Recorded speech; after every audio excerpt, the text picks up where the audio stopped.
mundo se mueve constantemente y entenderlo no siempre es sencillo. Analicemos la realidad internacional junto a Daniel Bianchi. Daniel, buen día, ¿cómo estás? Buen día, querido Fabricio. Muy buenos días, Ernesto, a todo el equipo y a la querida audiencia, por supuesto. Un besito grande a Marta hoy, que está medio enfermita y es muy fan suya, que nos está mandando saludos acá temprano y está saludándolo, así que bueno, un saludo para Marta, que te mejores pronto, Marta, también. Bien, Daniel, queríamos hacerte llegar este saludo porque sabés que acá somos una gran familia y compartimos todo, ¿no? Sí, señor, un beso grande para Marta, que se mejore rápido y pronto. Pues sí, para todos, sí, por supuesto.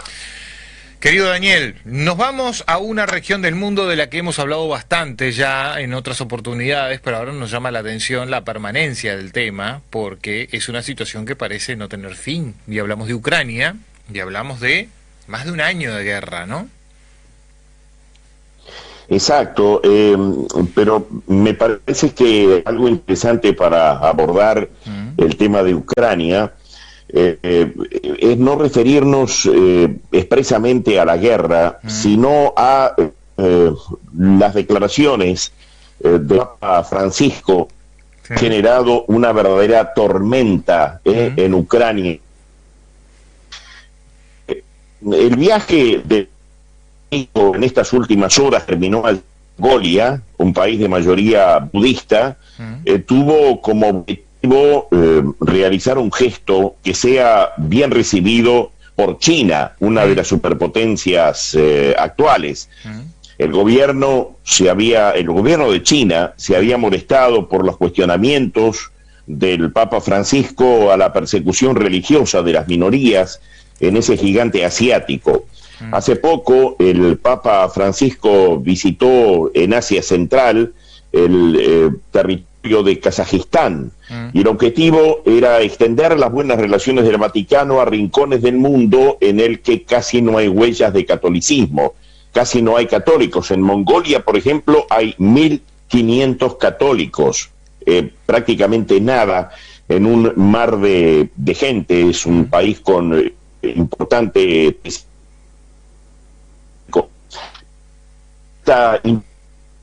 Fabri, es para comentarles que estuvo teñido este viaje por un error inocultable que cometió el Papa Francisco vinculado al tema de Ucrania y sobre todo de la guerra. ¿Qué pasó? No sé, Daniel, qué es lo que nos pasa con la comunicación, pero vamos a cambiar la línea de comunicación, vamos a comunicarnos por otra línea, porque esta vía de comunicación no nos está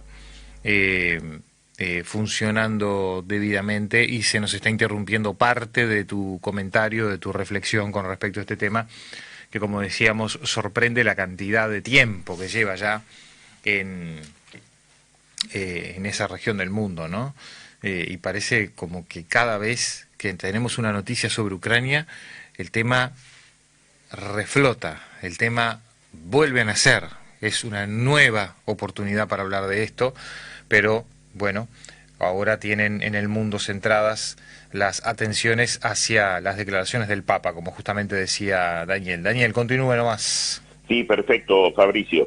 Yo les comentaba que en una alocución, en un contacto del Papa Francisco, en videoconferencia con la Juventud Católica de Rusia, dijo cosas el pasado viernes 25 de agosto que fueron viralizadas. Es decir, a partir del martes siguiente de aquel viernes 25, se viralizó, digamos, todo lo que dijo el Papa Francisco. Después hubo una aclaración del Vaticano, explicaron que Francisco no había pretendido exaltar lógicas imperialistas y personalidades de los zares rusos citados por Francisco. El propio Papa Francisco reconoció hace 48 horas, cuando regresaba de Mongolia, que quizás no fue del todo correcto hablar de la gran Rusia en esos comentarios. Bueno, en concreto, para que la audiencia tenga claro, el mensaje del Papa Francisco a los jóvenes rusos les dijo: no olviden nunca su herencia. Ustedes son hijos de la gran Rusia, la de los santos, la de los reyes, la de Pedro I y Catarina II. Ese era un imperio grande, culto y de gran humanidad. Nunca renuncien a ese legado. Son herederos de la gran madre Rusia. Eso es lo que dijo Francisco. Lo que sucede es que allá por el siglo XVII, Pedro I, al que denominaron el Grande, expandió Rusia al norte y alcanzó las costas del Báltico después de guerras sangrientas contra Suecia, entonces gobernada por el rey Carlos XII. En otra parte de la geografía hubo guerras contra el Imperio Otomano que le permitieron a Rusia expandirse hasta el Mar Negro y el Mar de Azov. Y Catarina II, que también llamaron la Grande, lanzó un siglo después guerras de conquista contra los tártaros y anexó territorios de Polonia, Ucrania, Bielorrusia y Livonia, un territorio que ahora está conformado por los modernos estados de Lituania y Estonia. Y en su afán desenfrenado de poder, Catarina II pasó a ser una zarina y luego emperatriz de Rusia, perpetrando un golpe contra su marido Pedro I. Pedro I hizo construir San Petersburgo en condiciones que costaron la vida a más de 300.000 hombres en una zona pantanosa. Entonces lo que dice Francisco es: yo lo que quise decir es exaltar la cultura de la Rusia eterna. Y ahí metió la pata, porque Francisco podría haber señalado como herederos a los jóvenes rusos a quienes se dirigía, de una grandeza expresada en clásicos, por ejemplo, de la literatura universal.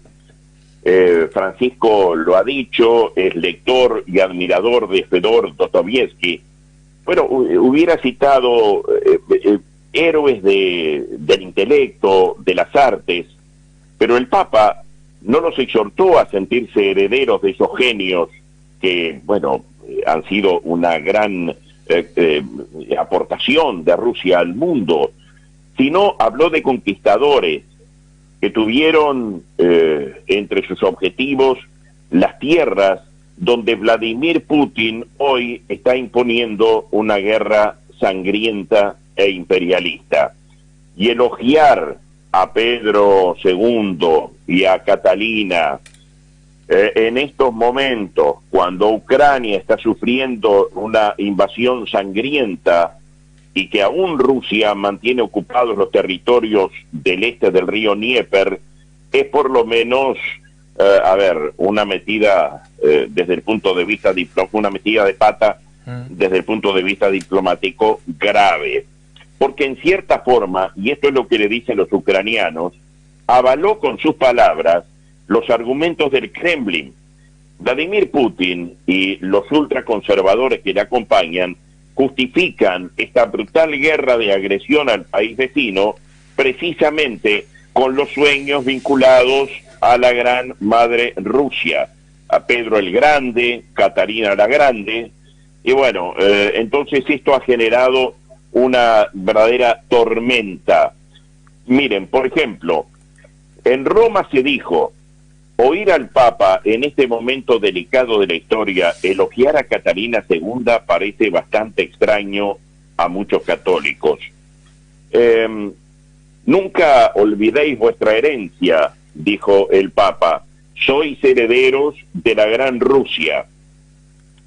Un portavoz del Ministerio de Asuntos Exteriores de Ucrania en Kiev, Oleg Nikolenko, dijo lisa y llanamente que lo que hizo el Papa fue propaganda imperialista. Dijo Nikolenko: es una lástima que las ideas de una gran potencia rusa, que son en realidad la causa de la agresión crónica de los rusos, a sabiendas o sin saberlo, salgan de los labios del Papa, cuya misión sería precisamente abrir los ojos de la juventud de Rusia al rumbo destructivo del actual líder que ocupa el Kremlin.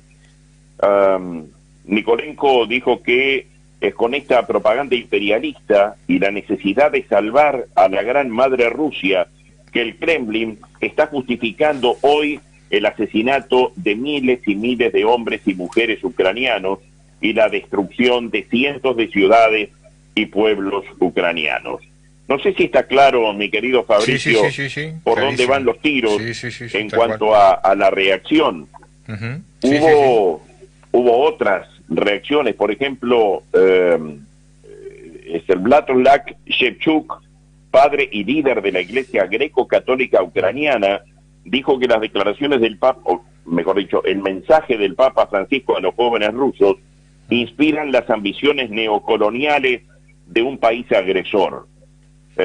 Otro alto dirigente dijo: el Papa es una especie de encarnación del sur global, que está fascinado con Rusia. Esto es un hecho incomprensible para mí. El sur global siempre ha estado en contra de los imperios, pero más extraña todavía es la fascinación del Papa por la Rusia moderna, que personifica lo más bajo de lo bajo, el peor ejemplo de imperialismo. Y para cerrar esto que son las reacciones desde Ucrania, un ex ministro de Educación ucraniano y expresidente de la Academia Mohila de la Universidad Nacional de Kiev dijo: ¿es el Papa realmente un hombre tan inculto y tan irresponsable? ¿O es el iniciador de un cambio radical de valores en el Vaticano? Esto a uno le llama la atención, ¿no? Y para completar el cuadro, para completar el escenario, y miren que no estamos haciendo ningún juicio de valor, estamos contándoles los remesones, el terremoto que generó estas expresiones del Papa Francisco. Para completar esto, desde Rusia recibieron de muy buena manera las declaraciones del Papa. Por ejemplo, Dmitry Peskov, que es vocero de Putin, dijo: nos alegra que el Papa conozca tan bien la historia de Rusia. Y la portavoz del Ministerio de Exteriores, María Zaharova, dijo que Moscú aprecia mucho la línea equilibrada del Vaticano sobre el conflicto en Ucrania. Es decir, este buen recibimiento por parte del entorno de Putin de las declaraciones del Papa nos confirman que metió la pata. Algo que realmente, y vale la pena reconocerlo, el Papa Francisco reconoció en las últimas horas. Dijo que quizá no fue del todo correcto hablar de la Gran Rusia y enfatizó una vez más que su intención no era hacer referencia al impulso imperialista ruso histórico, sino hablar de la gran cultura de Rusia. Hay un detalle, que el término gran ahí va de un lado o del otro, ¿no? Exactamente. Hay un detalle. Esto lo dijo Francisco en una conversación donde, además de regirse por un texto, Francisco improvisaba. Esa referencia a Pedro el Grande y a Catarina la Grande las hizo de motu propio, es decir, improvisó. Ahí fue cuando metió la pata. Claro. Y eso quedó claro porque el Vaticano después hizo un repartido del contenido de ese encuentro virtual a través de las redes con los jóvenes rusos y no incluyó estas expresiones de ensalzamiento de los zares de Pedro y Catalina. Tenemos un mensaje para compartir, Daniel, ya para ir redondeando, un mensaje de Alejandro. Dice: la autoridad del Vaticano y la Santa Sede emana de la donación de Constantino, una farsa, una mentira de larga data. Fue un gran error la autoridad que la población fue depositando sobre los papas. Preferiría que se diera menos importancia a las palabras de estas personas. Quienes tienen algún tipo de fe, sea cual sea, harían mejor en escuchar las palabras que emanan de sus propios corazones que escuchar palabras del... Bueno, lo señala como un fraude, ¿no? Yo creo que Bueno, a ver. Pero es una expresión personal, bueno, es un sentir personal que se sienta en el trono de San Pedro. Es absolutamente respetable lo que dice Alejandro. Sí, claro.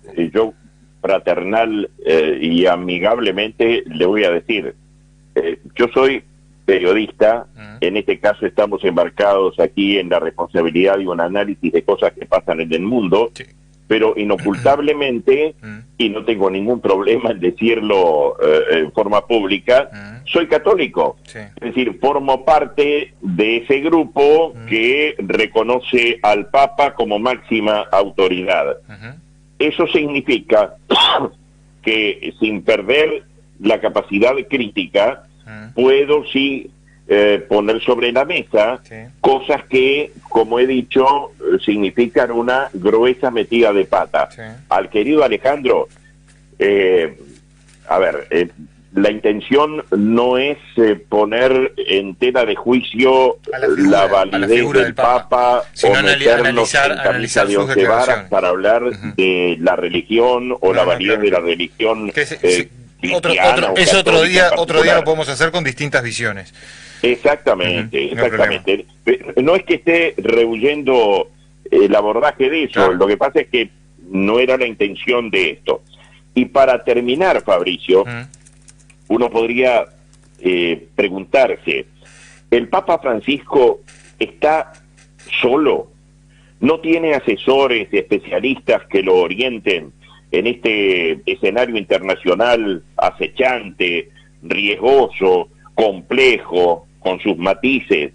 Alguien que le haya dicho, Francisco o Jorge Bergoglio,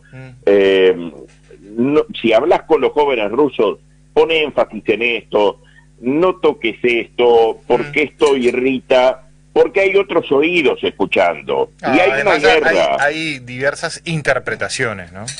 Claro, claro. Hay cuestionamientos también a lo que ha sido el comportamiento del Papa en esta guerra desde que comenzó. Desde Ucrania le pidieron que fuera a Kiev. Yo me atrevo a decir que si hay un momento en que está cerca un viaje del Papa Francisco a Ucrania, es ahora. Más allá de esta aclaración, estaría bueno que el Santo Padre fuera a Kiev. Él ha dicho que primero debería ir a Rusia. No ha tenido mucho éxito el Papa llamando a Putin a un encuentro, un diálogo. Hubo silencio de la Cancillería rusa a un pedido expreso de la Santa Sede. Y para cerrar, hay dos cancillerías que históricamente han sido brillantes por su habilidad, por su pragmatismo, por su volumen y caridad de información. Una es Itamaraty, la Cancillería de Brasil, y la otra, el Departamento de Exteriores de la Santa Sede, del Vaticano. Yo recuerdo, Fabricio, que el ex canciller, hoy desempeñando un cargo importante en un foro internacional, el doctor Sergio Abreu, charlando fuera de micrófono, un día me comentaba de la diferencia de las escuelas lusitana y española, las escuelas en cuanto a gestión de la política exterior, y sus diferencias históricas, que nacen en la época de las colonias, cuando Portugal y España por Tordesillas se disputaban el mundo, el globo. Brasil heredó los criterios portugueses, las lógicas del reino de Portugal. Y aquí viene lo que me decía Sergio Abreu y que me parece interesante para cerrar esto. Cuando se firma un acuerdo sobre cualquier conflicto o diferendo, para los españoles, para la lógica de España, históricamente, el tema se termina. Bueno, firmamos, Fabricio, el problema sobre este territorio, el asunto se terminó. Eso es lo que dice el español. Pero decía Sergio Abreu, para los portugueses, para los lusitanos, deducimos para los brasileños, ahí, después de firmado ese acuerdo, es que recién comienza el tironeo, recién empieza la negociación. Y si uno observa históricamente, y Abreu, Sergio, es un tipo con una gran agudeza, va a concluir que tiene razón. Y estos son los detalles que no deberían escapar, esas sutilezas no deberían escapar a personas que tienen, como el Papa Francisco, una inocultable autoridad a nivel mundial. Lo que dice el Papa, aunque cada vez lamentablemente importe menos, importa. Claro. Por eso también el llamado a la responsabilidad en cuanto a manejarse con argumentos, criterios incuestionables. Y a veces es mejor callarse la boca, o por lo menos ser más tibio en el manejo de los argumentos, que meterse en caminos pantanosos que después terminan obligándole a aclaraciones, a retroceder, a decir yo no quise decir esto, yo quise decir aquello. No sé si está claro. Así que, perfecto. Bueno, esperemos cómo evoluciona esto, pero es un capítulo más en esta guerra de invasión de Rusia a Ucrania, que nos lastima absolutamente a todos, Fabricio. Sí. Por lo general, dice Alejandro, me mantengo lo más aparte del tema religioso posible por respeto, pero justamente en este tema es relevante esa opinión respecto a de dónde emana la legitimidad, o en mi opinión, dice, la carencia de ella, de los papas. Bien, gracias. Gracias, Daniel, también por este análisis sobre esta situación que se ha generado a raíz de las declaraciones del Papa. Sí, está clarísimo tu posición. En otro momento me encantaría que tocáramos el tema ese de la legitimidad del Papa. Bien. Hay otro tema interesantísimo también vinculado a esto, que es, créanlo o no, y aquí se abren los caminos, lo que fueron las apariciones de la Virgen en Fátima. Yo personalmente estuve en Fátima, viví esta experiencia y me encantaría compartirlo con ustedes en algún momento, pero el pedido de la Virgen a los 3 pastorcitos de Fátima de consagrar al Sagrado Corazón de la Virgen el territorio y la población de Rusia, que al fin y al cabo no se ha hecho como planteó Lucía, la mayor de las niñas pastorcitos que recibieron el mensaje de María. Un tema para ahondar. Gracias, Daniel. Un gran abrazo, querido Fabricio, también grande. A Ernesto, a toda la audiencia, y nos reencontramos, si les parece, la semana que viene. Perfecto, que pases bien.